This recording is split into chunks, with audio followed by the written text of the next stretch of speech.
Está no ar Gente que Fala, o melhor programa de debates do rádio brasileiro. Gente que Fala tem texto e direção geral do jornalista Fausto Camunha.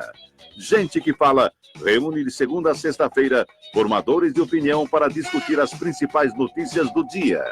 Gente que Fala tem o selo de qualidade ABCOM.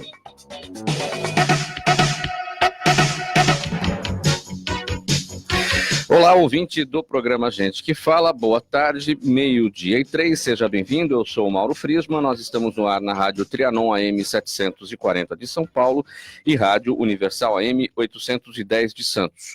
Você nos assiste pelas redes sociais, no Instagram e no Facebook.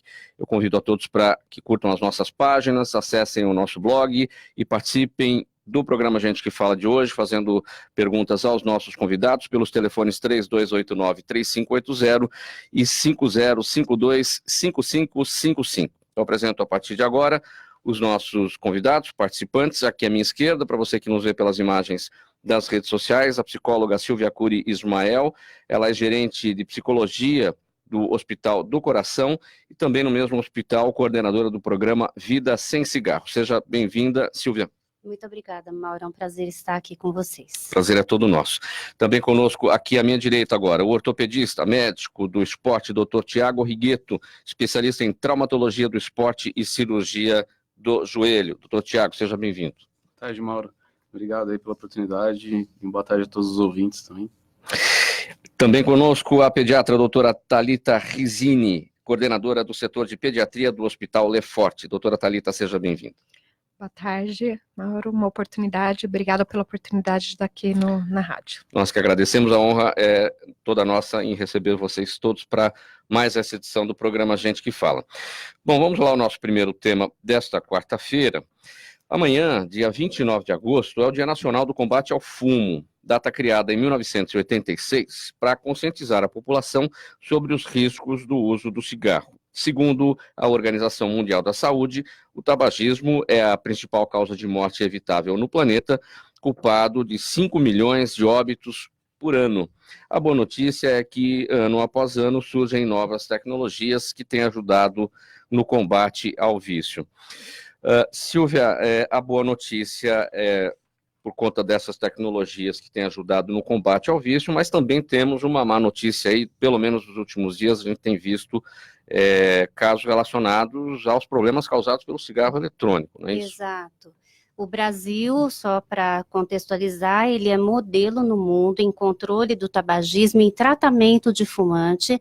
Nós chegamos no último Vigitel em mais ou menos 9% da população adulta que fuma, mas o nosso problema atual tem sido cigarros eletrônicos de vários tipos, mais especificamente o JUL, que tem entrado no país, não legalmente, porque a Anvisa não permitiu. E ele, já sabemos, tem causado inúmeros problemas já nos Estados Unidos, inclusive com casos de morte e doenças causadas por ele. O JUL, ele tem mais ou menos em torno de 5 miligramas de nicotina em cada vez que você utiliza, que é muito mais do que o cigarro normal contém. E tem levado a problemas de saúde e casos de morte Sim. mais rapidamente do que o cigarro tradicional? Ele tem causado problemas pulmonares, mais especificamente, graves e diversos. Isso já tem alguns casos e estudos nos Estados Unidos. Aqui no Brasil ainda não temos estudos efetivos em relação a isso, mas temos procurado estar por dentro da literatura mundial em relação a isso e sabemos que não é adequado para a saúde. O cigarro eletrônico não surgiu como uma alternativa para que se largasse o vício do cigarro tradicional? Exatamente, o cigarro eletrônico ele chega para nós inicialmente como uma proposta de tratamento para que você diminua o cigarro e pare de fumar.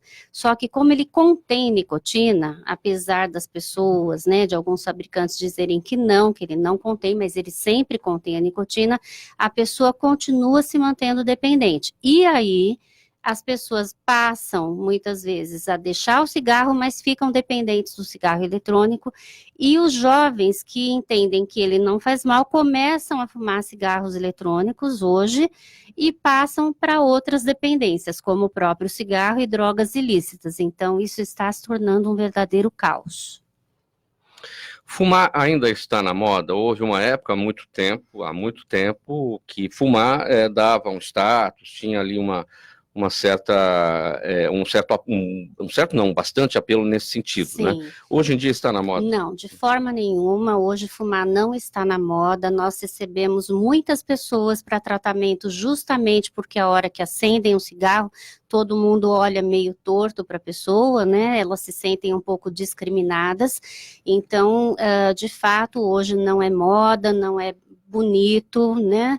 E as pessoas se sentem um pouco até acuadas. As leis que nós temos hoje no Brasil são leis muito efetivas, que ajudaram bastante, mas o que nós temos de fumante hoje, que nos sobrou para tratar, são fumantes muito dependentes, com uma fissura muito grande no cigarro, na nicotina, e isso também leva a algumas dificuldades em ajudar essas pessoas a pararem de fumar.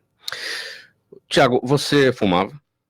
Sim, há muito tempo atrás, e parei assim, a gente estava até conversando nos bastidores, uma coisa que ajuda bastante é a prática de atividade física, tá? Isso daí você consegue, porque o cigarro, ele causa algumas alterações hormonais no nosso corpo que dá essa sensação de prazer. E com a atividade física, você consegue modular isso daí e substituir o cigarro pela atividade física. Uhum. Como qualquer hábito, não é fácil largar o tabagismo, mas com apoio psicológico e multidisciplinar, acho que todos conseguem mudar o hábito. Tem que desvincular o tabagismo do seu hábito. Qual foi o caminho das pedras para você?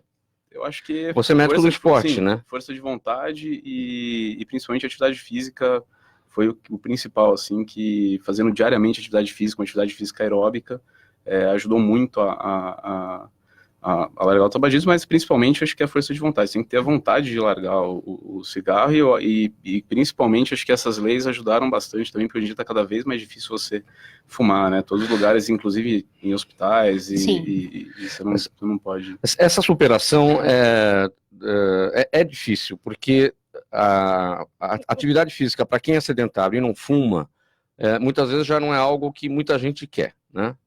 Imagina para quem fuma. Então a superação dessa barreira, no seu caso, foi ainda mais difícil. Eu fui atleta amador, quase profissional na adolescência, eu era velocista até os 17 anos, e um problema que a gente tem do adolescente quando é atleta, a gente não pode fazer nada, né? Então a gente não pode sair à noite, e aí quando eu parei de correr, eu comecei a ter uma vida noturna um pouquinho mais corrida, e aí eu comecei a ter contato com o cigarro, e, enfim, depois dos 18 bebida alcoólica e tudo mais, mas o cigarro acabou ficando por algum tempo, ainda bem que foi pouco tempo, e sim, é difícil. Eu continuei praticando atividade física mesmo, enquanto eu era tabagista, não é indicado de jeito nenhum, por conta das alterações do pulmão, você acaba causando mais danos no pulmão, mas assim, depois que eu resolvi parar, a atividade física foi essencial. Doutora Thalita, como é que a pediatria observa essa questão do fumo? Porque muitos pais fumam perto das crianças, perto dos filhos, esse fumo passivo acaba levando a doenças nas próprias crianças, fora o mau exemplo, né? Em relação às doenças, tem muitas doenças que o próprio pediatra recomenda que a família não tenha, realmente supere esse vício, né, esse hábito. Porque a criança é asmática, o pai fuma dentro de casa, ou mesmo sem fumar, vai e fala assim, vou fumar na sacada. A hora que entra todo o cheiro junto, todo o processo alergênico junto, e a criança entra em crise. Então, às vezes, a gente tem exemplos de família que não param de fumar pela pessoa, né? Não chegou ao caso do Tiago que ele resolveu parar por ele. Mas a hora que vê o filho toda hora passando mal, sendo internado, e vê que o fator desencadeante é o cigarro, é a fumaça, é o cheiro, muitas famílias conseguem superar esse hábito, né? É um fator conscientizador, mas a duras penas, né? A duras penas, né? Com o sofrimento do seu filho. Então, muitas vezes você consegue, não por você, mas pelo seu filho. Em relação aos hábitos que se criam, é assim, o que a gente percebe pelos movimentos é que muitas crianças com pais tabagistas abominam o cigarro e nunca vão colocar um cigarro na boca, porque percebe toda a dinâmica da família, todo o constrangimento, toda a luta, às vezes, do pai para superar esse hábito. Outros, por sua vez, por estar acostumado com esse hábito, acha que aquilo é uma rotina e acaba tendo uma experimentação precoce, né, da fase, principalmente da adolescência, que quer experimentar tudo, que se acha o dono de tudo. Então, a gente tem os dois lados. Ainda bem que com a conscientização e esses trabalhos que estão sendo cada vez melhores e recorrentes no Brasil, a gente tem melhorado esses hábitos para as crianças experimentarem menos e adquirirem cada vez menos esse hábito. Mas é um trabalho bem custoso, né, Silvia? Muito custoso. E acho lento. interessante, lento, né? Você disse uma coisa que acho que é importante a gente reforçar. Os pais que acham que fumando na sacada não vai fumaça para dentro, a fumaça do cigarro, ela se propaga por até 15 metros. Então, ela vai entrar para dentro da casa e vai contaminar a criança do mesmo jeito. Então, é importante que, se você quiser fumar, desça, né, ou saia da casa, se for uma casa mesmo, não um apartamento, fume lá fora, longe de portas e janelas. Quero anunciar a presença agora aqui nos estúdios da Rádio Trianon, participando desta edição do programa Gente que Fala, do Dr. Marcelo Levitz. Ele é médico especialista em longevidade e cuidados paliativos, também diretor da Sobranfa, isso? Educação Médica e Humanismo e responsável pelo Centro de Longevidade do Hospital 9 de Julho. Seja bem-vindo, doutor Marcelo. Bom dia a todos, obrigado pelo convite. Vamos participar do papo e desculpa o atraso. A gente estava falando aqui, antes da sua chegada, doutor Marcelo, a respeito do Dia Nacional de Combate ao Fumo, celebrado amanhã, dia 29 de agosto, e o que tem ocorrido em relação a este problema, a este vício.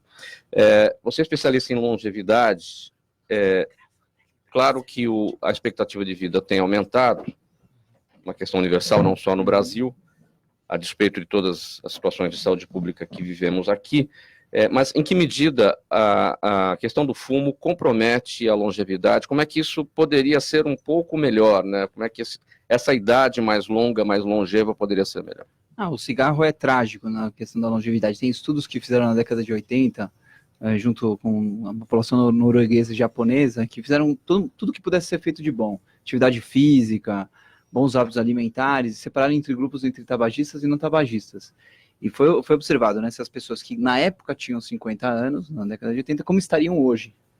E na verdade o cigarro acaba com todas as vantagens, outras que você possa ter de exercício físico durante toda a sua vida, de bons hábitos alimentares. Quer dizer, se você não tem, se você continuar fumando, as outras perspectivas positivas que podiam ter na sua vida, de uma boa condição alimentar e da boa prática de exercício, elas somem na qualidade de vida que você chega aos seus 80 anos, seus 85 anos.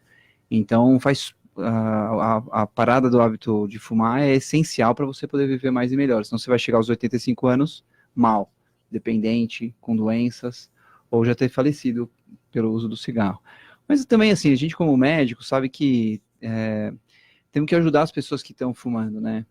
Então, não é fácil. As medicações não funcionam tão bem quanto a gente gostaria, e é um vício. Então, eu também trago uma perspectiva mais humana, no sentido de acolher o paciente que fuma, saber que é uma condição que ele também gostaria de não estar fazendo mais. Hoje em dia, essa informação que eu estou falando, ele tem.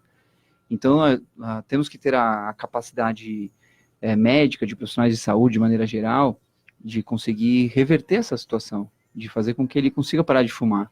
Então, ao mesmo tempo, saber do problema, mas acolher as pessoas que têm dificuldade. Acho que esse é um ponto importante. Porque se a gente ficar jogando pedra, não vai resolver tudo, né? Então, Silvia, você chegou a citar a questão das leis. A gente tem no estado de São Paulo a lei que proíbe o fumo em locais fechados, públicos. Não me recordo agora de quando, acho que 2006. De 2006. 2006. De 2000, na verdade, ela começou a ser articulada em 2006, mas ela foi efetivada em 2009. Então, esse ano nós comemoramos 10 anos da lei. 10 anos. Isso tem um excelente resultado Sim. prático até aqui, Sim. apesar de muita gente não cumprir leis no Brasil, mas nesse caso é a tal da lei que pegou.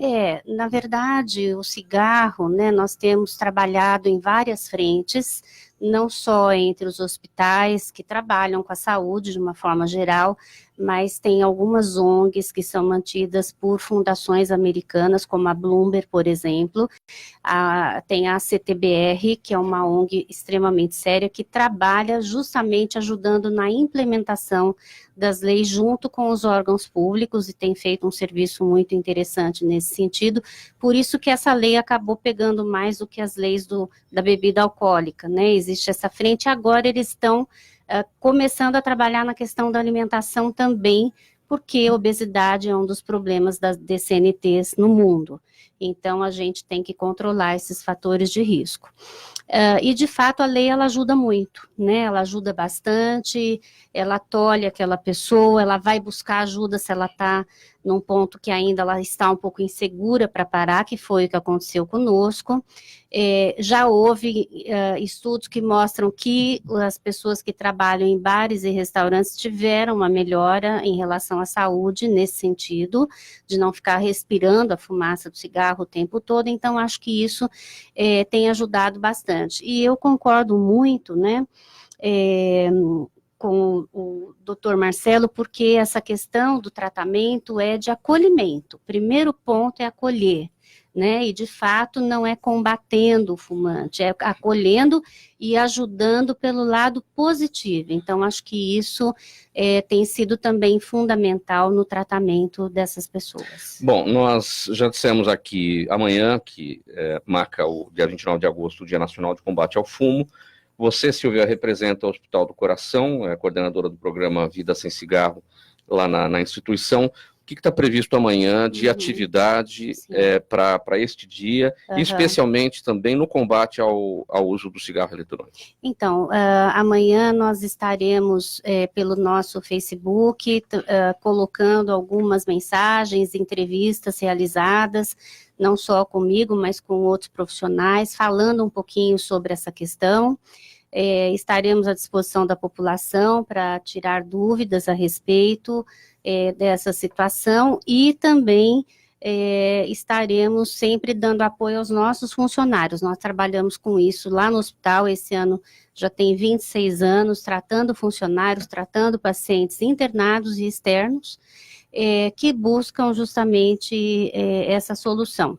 Então, esse ano nós estaremos nas redes divulgando, né, os benefícios de parar de fumar, como você pode tentar sozinho, inclusive, e o Facebook vai estar à disposição da população, o Facebook do hospital. Muito bem. Alergias, reaparecimento de doenças erradicadas, transtornos alimentares e obesidade são alguns problemas associados à vida moderna. Por isso, é importante que os pediatras alertem os pais sobre os riscos que a vida agitada dos dias de hoje pode provocar na saúde das crianças. Um exemplo é o excesso de alimentação industrializada desde muito cedo, levando a uma sensibilização do organismo e ao aparecimento de problemas graves.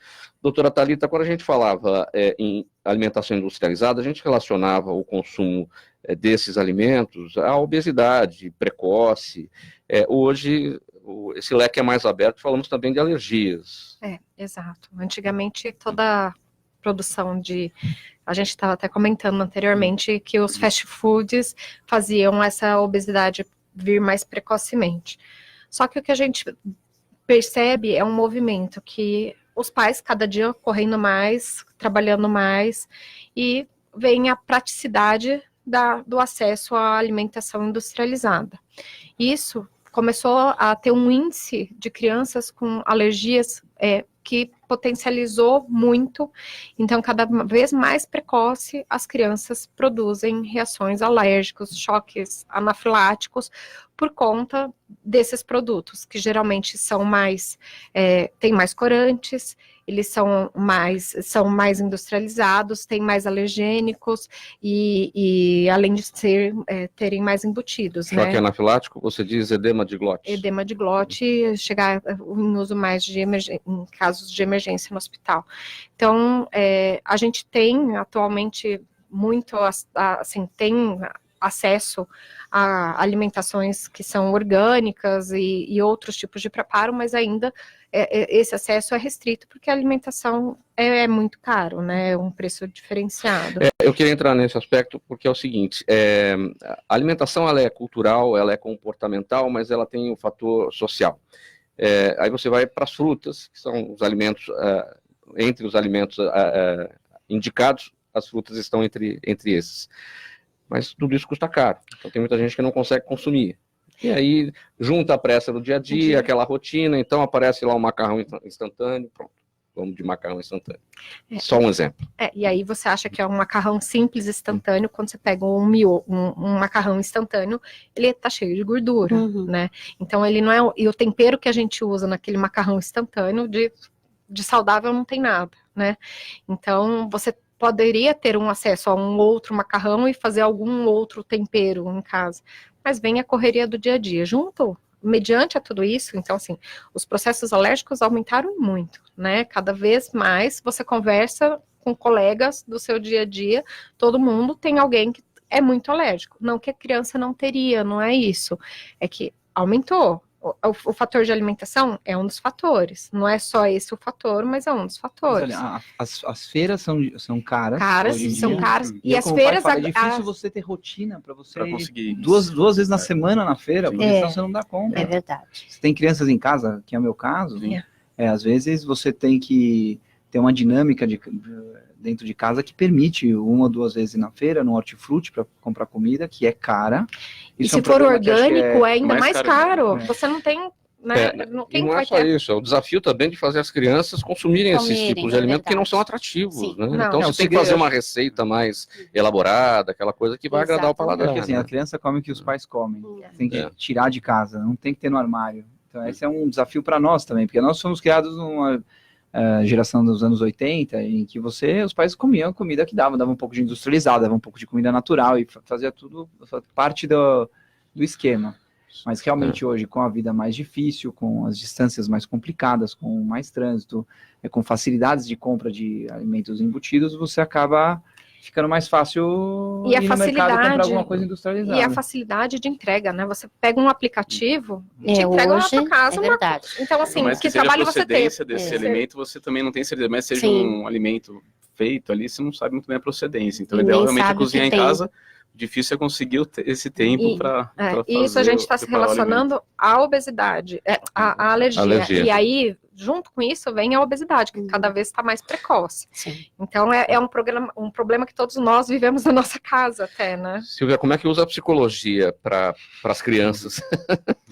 Para tentar fazê-las... Olha, eu acho que uma das coisas... para o caminho da alimentação saudável. Muito importantes é justamente a gente começar a trabalhar com essas crianças na fase escolar, né, onde a gente leva a informação, elas são muito aptas a captar essa informação, a gente vê isso, por exemplo, em algumas campanhas que a gente faz com o cigarro, elas captam, elas falam em casa, pedem para o pai parar de fumar, e hoje a Sociedade Brasileira de Cardiologia tem, como eu estava dizendo lá fora agora há pouco, eles têm um trabalho em relação a prevenção cardiovascular, mas que também envolve a parte de alimentação, porque tem a questão de gordura, de alimentação saudável, e a gente tem trabalhado isso com as escolas públicas, e isso tem dado um resultado muito interessante, porque nós fazemos uma ação, que é uma ação de um dia inteiro, os professores são capacitados, daí a gente faz a ação nas diferentes áreas, né, de alimentação, de tabagismo, de atividade física, e eles vão captando isso, e isso vai sendo multiplicado. Então, acho que uma das melhores coisas é trabalhar com essa criança, já desde uma idade mais jovem, aí ela leva isso para casa, isso também ajuda o pai, porque ela vai pedir para o pai mudar aquele hábito, isso funciona, né, vocês mesmos falaram isso agora há pouco, e talvez também, né, a gente também poder, nas nossas áreas aí da saúde, lembrar disso para os pais, né, você que atende crianças, nós no hospital também, então acho que isso é fundamental, e o pai dá o exemplo, o pai e a mãe dão o exemplo, concordo com você, eu acho que é importante em casa você fazer também essa alimentação Doutor saudável. Tiago, e o esporte, né? Quando a pessoa vai para o esporte, ela já se conscientiza automaticamente que não vai estragar o resultado, né? Sim, o esporte ajuda.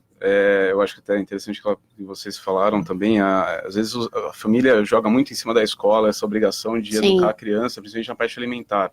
Mas foi como a Marcela falou, a criança come porque os pais comem. E uma coisa, assim, um conceito um pouco errado é que esse negócio da atividade física, vou fazer atividade física para emagrecer. Ninguém emagrece.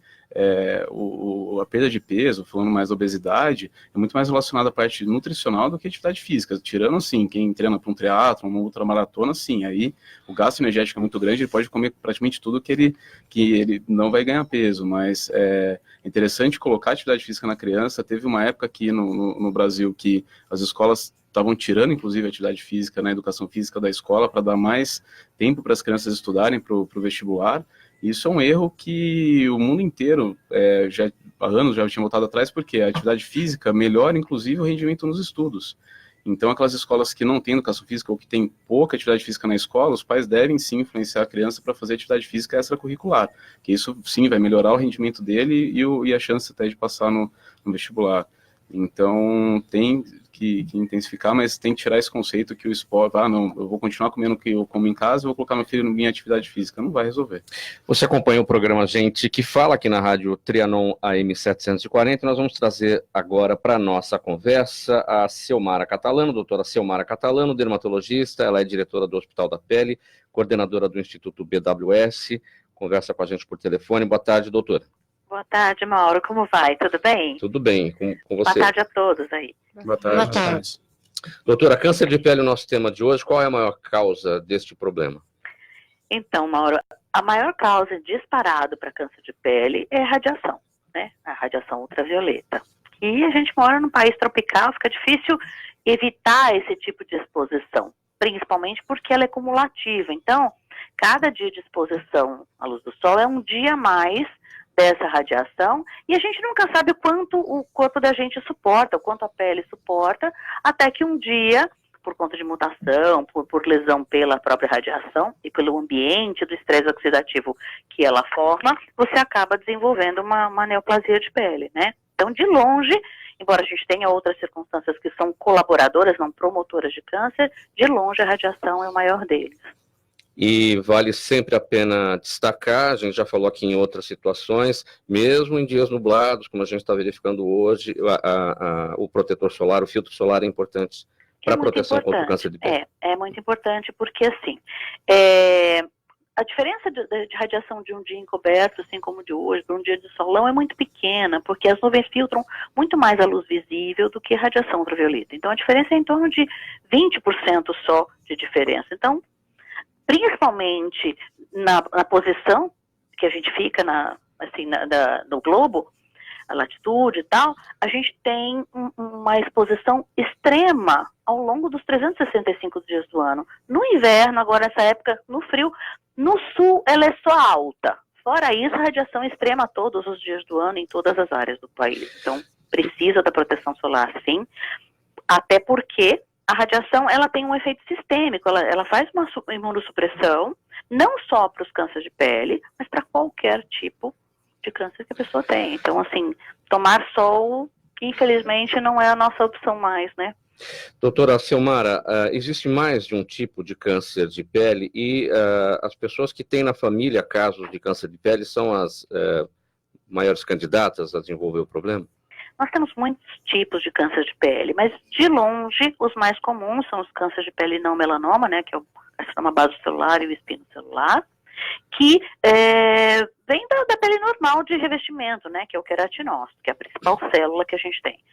E a gente tem também, em segundo lugar, as lesões derivadas de lesões melanocíticas, do melanócito, então das pintas, por exemplo, aquelas pintas que vão modificando de cor, modificando de tamanho, isso é importante. E para os outros que eu falei anteriormente, aquela feridinha que não cicatriza, né, aquela lesãozinha que normalmente não dói, não incomoda, mas ela vai ficando ali, vai começando a ulcerar, formar uma crostinha. Então essas lesões em especial precisam ser vistas porque a incidência de câncer de pele vem aumentando, a faixa etária vem diminuindo, né?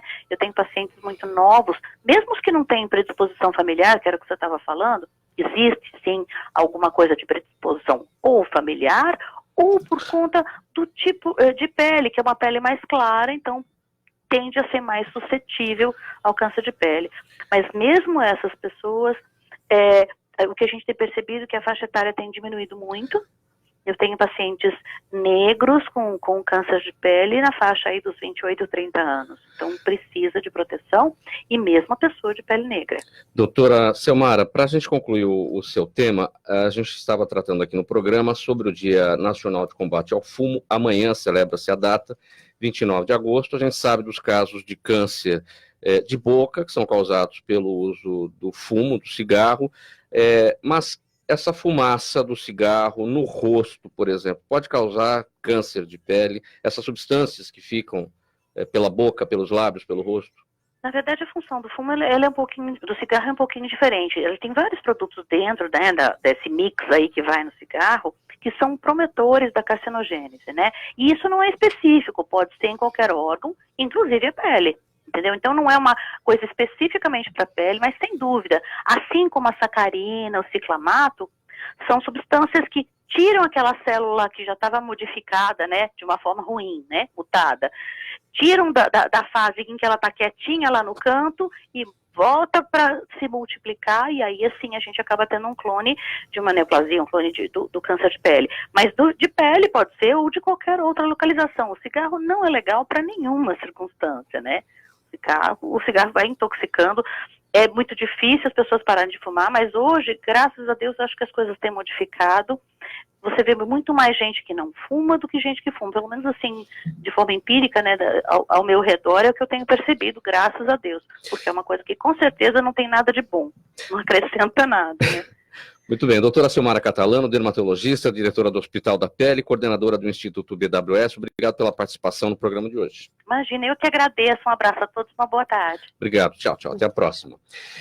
O aumento da próstata, mesmo quando não relacionado ao câncer, pode resultar em vários níveis de comprometimento renal, chegando à formação de pedras nos rins e até mesmo à falência do órgão. Segundo especialistas, a próstata cresce lentamente durante toda a vida de um homem, desde a puberdade, e por isso a hiperplasia prostática benigna afeta mais de 50% dos homens acima dos 60 anos de idade.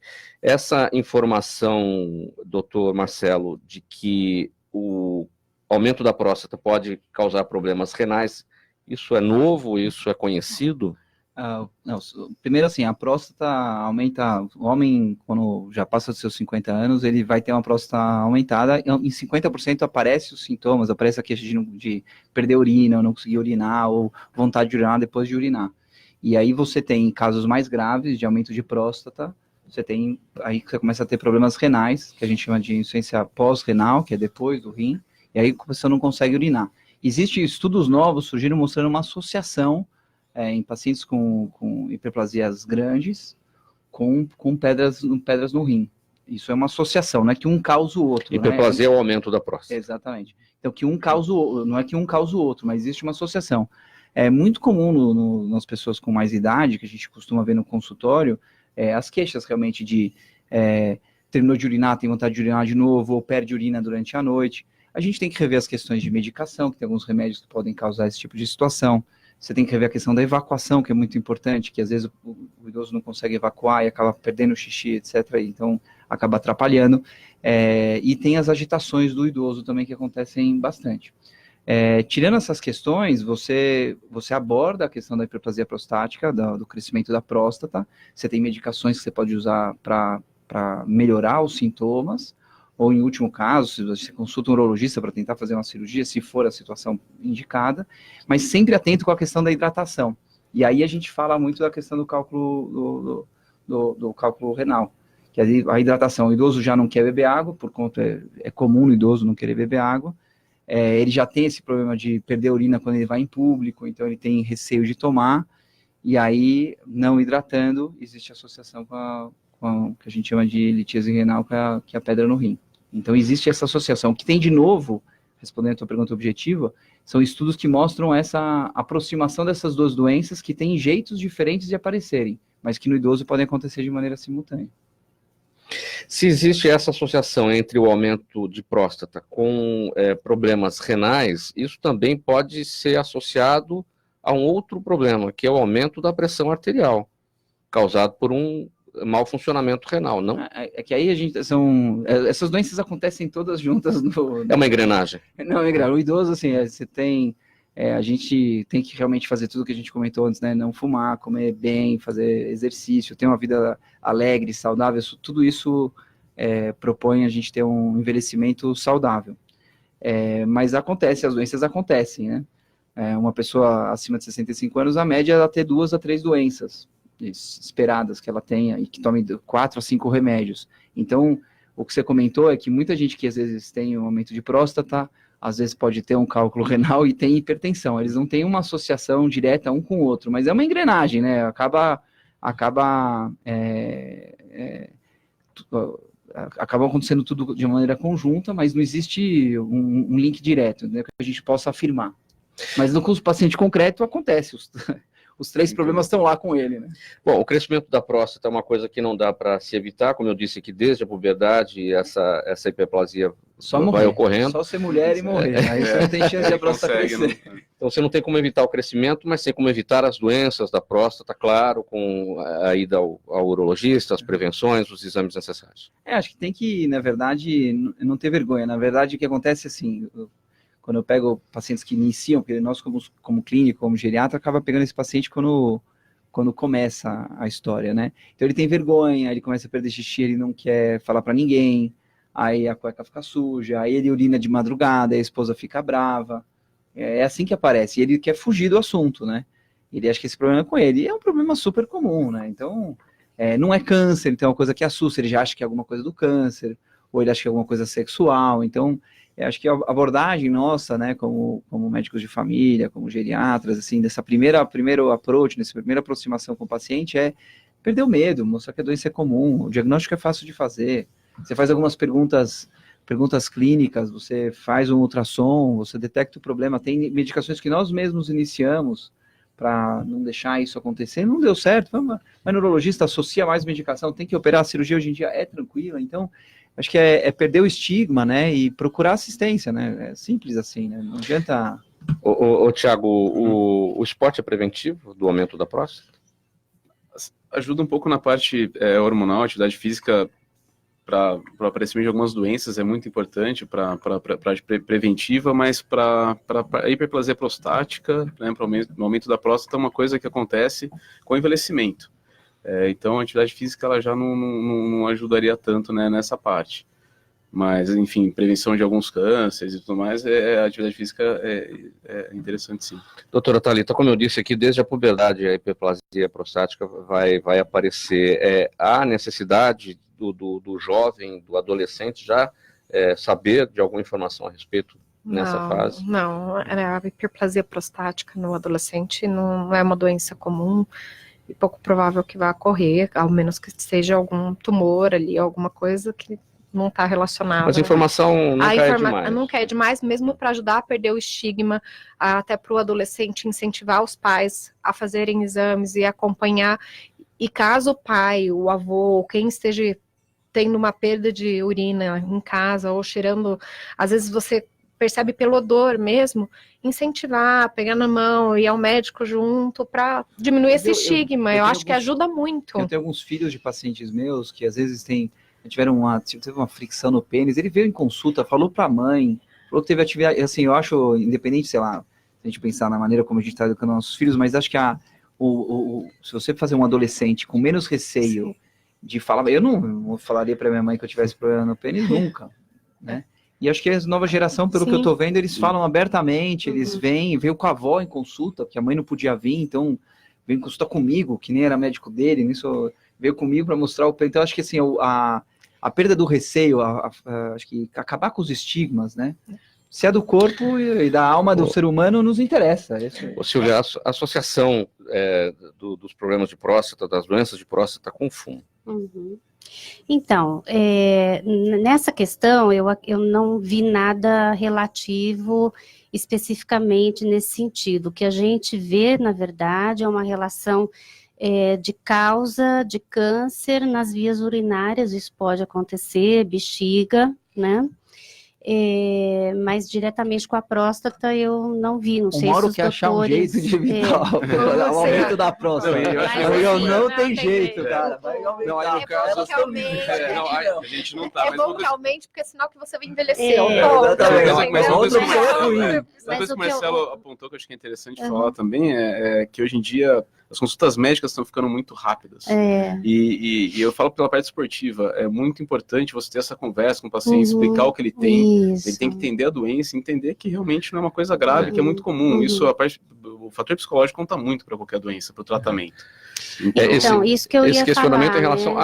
à doença de próstata, no caso câncer, né? Então, mas isso que eu ia comentar, mas o que eu aumento é acho inevitável mesmo. importante nisso tudo que nós estamos comentando, e que eu acho que vocês já falaram, mas acho que é importante reforçar, é a gente começar a ensinar o nosso paciente a se empoderar do seu próprio corpo, da sua saúde, do seu cuidado, que eu acho que isso é que falta, né? A pessoa se dá conta das coisas que acontecem, procurar livremente uma ajuda, serem incentivados a estar de fato se cuidando, porque eu acho que nós estamos caminhando para isso, para uma medicina mais, e devemos caminhar para isso, até pelos custos que a gente vê da área hospitalar, caminhar para uma medicina mais preventiva.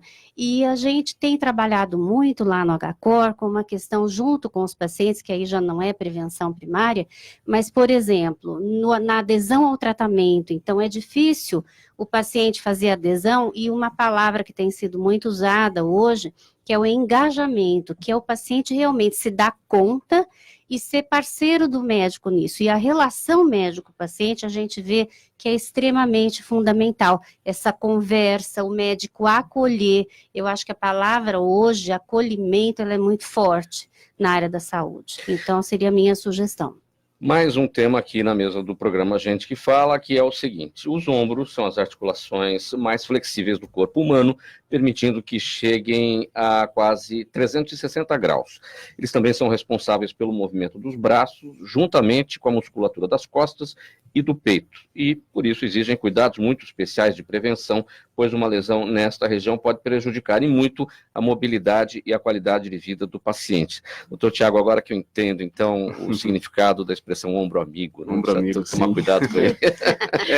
É uma orientação que eu sempre dou no consultório, assim, para os pacientes em geral, é que mesmo o paciente sedentário, ele tem que fortalecer pelo menos a coluna, né, a musculatura relacionada à coluna. Então não é só a coluna, abdômen, que dá sustentação para o tronco, e também os ombros, que a gente usa no dia a dia. Então, assim, um conceito errado que existe, dor muscular, tendinite, acha que, né, o paciente acha que tem uma inflamação. Então ele tem uma dor nas costas, ele toma um anti-inflamatório e fala, resolveu o problema. Não, ele tapou só com a peneira, ele só tratou a dor. A maioria das dores musculares, a causa é a fraqueza muscular por uma carga muito alta, e não é de exercício, pode ser do seu dia a dia, porque para sentar, para andar, a gente usa a musculatura da lombar, e do ombro a gente usa a musculatura para tudo, porque a gente movimenta o braço, principalmente nos movimentos de elevação do braço. Então, e toda a musculatura, desde a cervical até a região aqui da escápula, das costas, está incluída nesse movimento. Então, nós temos que fortalecer essa musculatura para aguentar o nosso dia a dia, basicamente é isso. Então, eu falo, mesmo se você é sedentário, tem que fazer um pouco de exercício para o ombro e para a coluna, porque não inventaram até hoje um remédio que faça ganhar músculo. Não, hoje, sobre longevidade, a questão é ganhar músculo. Sim, é músculo, é atividade física. Perfeito. Você ter qualidade de vida aos seus 85 anos, é fazer musculação até os seus 80 anos. Então, não é para fazer... Não é academia para 50 anos, Sim. é academia para gente com 60, com 70. Sim. Quais são as doenças do ombro mais comuns? A mais comum é a tendinose. A gente chama hoje em dia até enfim, isso aí eu trouxe um pouco até da parte esportiva, não mais de tendinite, porque a tendinite, para médico, a gente pensa uma coisa inflamatória, e o tendão não tem uma inflamação. É a estrutura do tendão, as células e o tecido do tendão que fica doente. Então, por isso que não adianta tomar remédio. E o tratamento... Tendinose porque esse final it é inflamação. Inflamação, geralmente. Então, causa essa confusão. E também, enfim, por conta do inglês, a tradução. Mas, então, o tratamento para as tendinites, para as tendinoses, é realmente você começar a dar carga, estimular esse tendão. Óbvio que não dá para você estar com uma dor no ombro, uma tendinose, vai para academia. Não. Você precisa fazer essa carga gradual, mas é a única chance que você tem de cicatrizar o tendão. E nosso corpo tem alguns tendões que são, eu falo que é um pouco ingrato, são tendões que você não precisa ter um trauma para você ter uma lesão completa do tendão. E no ombro tem o tendão, um dos mais comuns é o supraespinhoso, que com o tempo, com essa sobrecarga, né, essa tendinose crônica, o tendão acaba ficando tão doente que ele arrebenta. Então é muito comum os idosos, né, irem ao consultório e falar, doutor, eu tô com essa dor no ombro, aí de repente você examina e fala, provavelmente rompeu o tendão, mas eu não bati, não caí, como é que eu rompi o tendão? E não é todo caso também de lesão do tendão que é cirúrgico, mas você tem que fazer um tratamento, inclusive preventivo, no outro ombro, né? Os pacientes que têm lesão do tendão, dos tendões em um dos ombros, a gente previne também no outro com exercício. Beijinho no ombro resolve? Não. Mas olha, é muito frequente realmente com os idosos. A gente vê na prática clínica muitos com problema no ombro, exatamente por falta de exercício físico. E a gente vê assim, os países orientais, eles têm, eu fui para a Coreia a trabalho, e se você vai numa praça, você vê a faixa etária, assim, 70 a mais e fazendo atividade física, eles têm um personal lá, enfim, eles pagam, a prefeitura paga um personal, eles são muito ativos nessa parte de atividade física. Então, o ombro é uma articulação meio ingrata, porque a articulação, né, do húmero com a glenoide, a glenoide é meio rasa, né, então já é uma articulação mais instável por si só. Se a musculatura está fraca, você acaba deixando esse ombro um pouco mais estável e sobrecarrega os tendões da musculatura. Esse é o manguito que você está falando? O manguito rotador, na verdade, são 4 tendões que fazem, os 4 principais que fazem o movimento do ombro. E é muito comum, por exemplo, dor cervical relacionado ao ombro, porque a partir o braço da altura do ombro, você acaba usando a escápula para ajudar. Tá. Quando o tendão está sobrecarregado, a escápula tenta ajudar e você sobrecarrega a musculatura escapular e a musculatura cervical. Então, às vezes, o paciente faz um tratamento para uma cervicalgia com fisioterapia para a cervical, mas está no ombro. E vice-versa, né? E às vezes o paciente vai no consultório querendo uma coisa milagrosa. E quando você fala para ele que é só fazer atividade física, às vezes é difícil que a gente fala até aquela aderência ao tratamento. Isso é o mais difícil. Mas é preciso também ter uma atividade física assistida. Porque, por exemplo, nos adolescentes que tem lesão por isso. Então, por uma sobrecarga. Eu faço a parte esportiva pediátrica também. Eu pego no consultório, mas assim, a parte do adolescente, por exemplo, na academia, se tem alguma idade para fazer, não. Só que até a faixa etária dos 14, 15 anos, esse adolescente, essa criança até com 12, se quiser fazer, pode fazer, tem que ter alguém junto. Sim. Então, assim, o ideal é você fazer a fisioterapia, por exemplo, no caso do ombro de uma tendinose, porque vai ter o fisioterapeuta junto, mas eu tenho até alguns exercícios que eu passo para alguns pacientes que não conseguem fazer a fisio, porque assim, é melhor ele fazer em casa sozinho, aí eu falo para ele qualquer coisa para me avisar, se tiver pior da dor alguma coisa, do que não fazer nada, porque não vai resolver o problema se não fizer nada. Você não pode trocar o cardiologista, né, pelo ortopedista, então você deve fazer muito exercício, quer dizer, você não morre infartado, mas morre quebrado. Né? E às vezes eu pergunto de atividade física, às vezes o paciente sim, eu caminho. Eu falo, tá, mas é bom pro coração, pro pulmão, mas pro ombro... Olha, gente, perguntas do público agora, tem muitas aqui, a gente tem pouco tempo, eu vou pedir a objetividade, a rapidez de vocês. Passando do ombro pro pé, doutor Tiago, o Carlos de São Vicente pergunta se o chamado pé chato tem reversão cirúrgica. Bem objetivamente. Eu adoro essa pergunta, assim, o pé plano, o pé chato, ele não é doença, tá? É uma coisa que vem de anos isso daí, inclusive no exército, uma época não aceitavam que tinha pé chato. O pé plano é uma forma do seu pé, é um pé que deixa o tornozelo um pouquinho mais para dentro e ele sobrecarrega um pouco o tendão aqui na parte interna do pé, o tibial posterior, mas ele causa muito menos doença do que o pé cavo. Assim, enquanto o pé plano pode só dar essa tendinose no tibial posterior, o pé cavo pode dar metatarsalgia, que é uma dor na sola do pé, pode dar a fasciite plantar, que o pessoal conhece como esporão, pode dar muito mais problema. O que a gente passa para os pacientes com o pé plano é que tem que fortalecer a musculatura do tornozelo e do pé, principalmente os inversores do tornozelo, que é o tibial posterior, porque sobrecarrega um pouco mais. Em alguns casos muito restritos, às vezes a gente passa a palmilha para o uso no dia a dia, para melhorar um pouquinho esse alinhamento do tornozelo, e para atividade física é bem difícil passar a palmilha, mas o tratamento é com exercício. Doutora Thalita, a Marta de Santo Amaro pergunta as diferenças efetivas entre as vacinas Salk e Sabin. Se as duas são 100% eficientes, essas vacinas são contra a poliomielite, a paralisia infantil.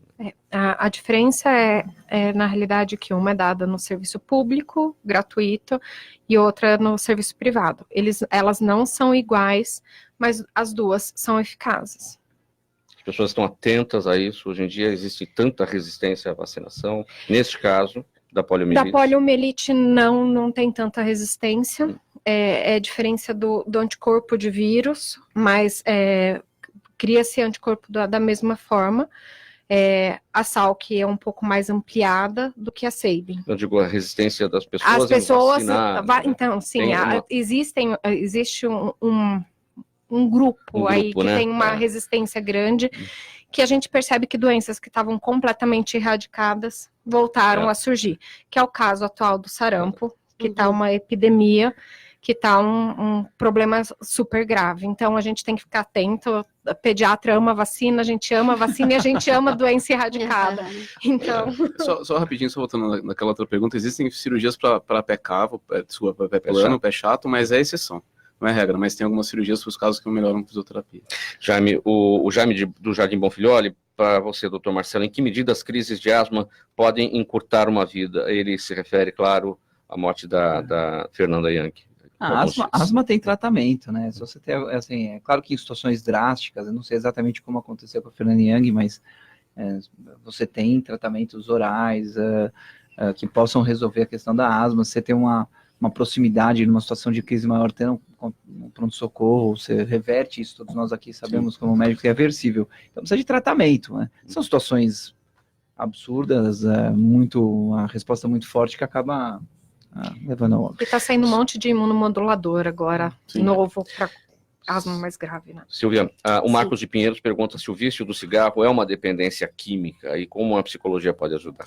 Então, objetivamente, Silvia. A nicotina é a única substância das 4.720 que o cigarro tem que causa dependência química. Sim, nicotina é uma substância psicoativa, ou seja, ela atua na parte da dependência cerebral na nicotina, no cigarro, mais especificamente, e psicologicamente também. Então, ela gera as duas dependências e também influencia comportamento. E bem objetivamente, para você, Silvia, a Luciano da Aclimação pergunta a sua opinião sobre o cigarro eletrônico. Você já falou a respeito, o que dá para acrescentar? Cigarro eletrônico não é bom, cigarro eletrônico causa doenças, ainda estamos em estudos, e não é adequado você utilizar para parar de fumar. Se você quiser parar de fumar, vai pelo método tradicional, que é o padrão ouro que nós temos, que inclusive é associar terapia com reposição de nicotina, que é o que é recomendado pela Cochrane. Cláudia de São Bernardo do Campo, doutor Tiago, qual a sua opinião sobre o CrossFit, especialmente em relação aos joelhos? O CrossFit não é mais o vilão, assim, quando ele chegou no Brasil foi feito muito, talvez o início, o CrossFit era feito de uma forma não tão individual, então começou a aparecer muita lesão no consultório, a partir do momento que eles individualizaram, aquelas pessoas começaram agora, dos que já treinados, por exemplo, numa academia há anos, as lesões diminuíram. Então, assim, o joelho especificamente, você tem que ter uma musculatura adequada para aguentar aquela sobrecarga, que eu falo no consultório. É uma brincadeira entre sobrecarga e quanto você fortalece. Então, se você é sedentário, você tem que fazer um trabalho de fortalecimento, uma avaliação para participação esportiva. A gente consegue no consultório avaliar isso, para às vezes fazer uma academia, uma fisioterapia inicialmente, para depois ir para o CrossFit. Doutora Thalita Andréa do Morumbi, ela pergunta quais os males causados pelo uso excessivo de tablets e celulares, e quanto seria esse excessivo, né? A gente recomenda no máximo 40 minutos por dia. O uso excessivo é sedentarismo, falta de atividade física. Quando você come na frente de um tablet celular ou de qualquer tela, o teu cérebro não entende que você está se alimentando, então você come muito mais.